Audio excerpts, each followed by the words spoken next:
2026 April నెల 1 నుండి 30 వరకు వృశ్చిక రాశి వారికి ఎలా ఉండబోతుంది, అలాగే తీసుకోవాల్సిన జాగ్రత్తలు ఏమిటి, ఇంకా వీరు చేయాల్సిన పరిహారాలు ఏమిటి, మరి ఆ వివరాలు ఏమిటో తెలుసుకోవాలంటే ఈ వీడియోని చివరి వరకు చూడండి. పూర్తి వివరాలు తెలుసుకునే ముందు మీరు ఏమైనా సమస్యలతో బాధపడుతుంటే వాటి పరిష్కారం కోసం మీరు మా గురువు గారి 8074222517 నెంబర్కి కాల్ చేసి మీ సమస్యలకి తగిన పరిష్కారం పొందండి. ఖచ్చితంగా మీ సమస్య పరిష్కారం అవుతుంది. పూర్తి వివరాల్లోకి వెళ్తే ఏప్రిల్ నెల వృశ్చిక రాశి వారికి జాగ్రత్త మరియు సహనం అవసరమైన కాలంగా ఉంటుంది. ఉద్యోగంలో ఒత్తిడి పెరిగే సూచనలు ఉన్నాయి, కానీ మీ పట్టుదల వల్ల పనులు పూర్తి చేస్తారు. వ్యాపారస్తులకి పెట్టుబడులు, భాగస్వామ్య వ్యవహారాల్లో జాగ్రత్త అవసరం.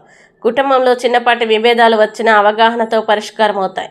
ప్రేమ సంబంధాల్లో భావోద్వేగాలు పెరిగి బంధం గాఢమవుతుంది. విద్యార్థులు ఇతరులపై ఆధారపడకుండా స్వయంగా చదవడం మంచిది. ఆర్థికంగా అనుకోని ఖర్చులు రావచ్చు కాబట్టి పొదుపు అవసరం. ఒక పాత సమస్యకి ఈ నెలలో పరిష్కారం దొరకవచ్చు. ఆరోగ్యపరంగా ఒత్తిడి, రక్తపోటు లేదా అలసట సమస్యలు రావచ్చునని జాగ్రత్త అవసరం. ఇక ఈ నెల వృశ్చిక రాశి వారు చేయాల్సిన పరిహారం ఏంటంటే వారు మంగళవారాల్లో సుబ్రహ్మణ్య స్వామిని ఆరాధించడం మరియు ఎర్రని పూలు లేదా నువ్వులు దానం చేయడం శుభప్రదం. ఈ వీడియో మీకు నచ్చినట్లయితే లైక్ చేయండి, షేర్ చేయండి. ఇలాంటి మరిన్ని వీడియోల కోసం మా ఛానల్ ఇప్పుడే సబ్స్క్రైబ్ చేయండి.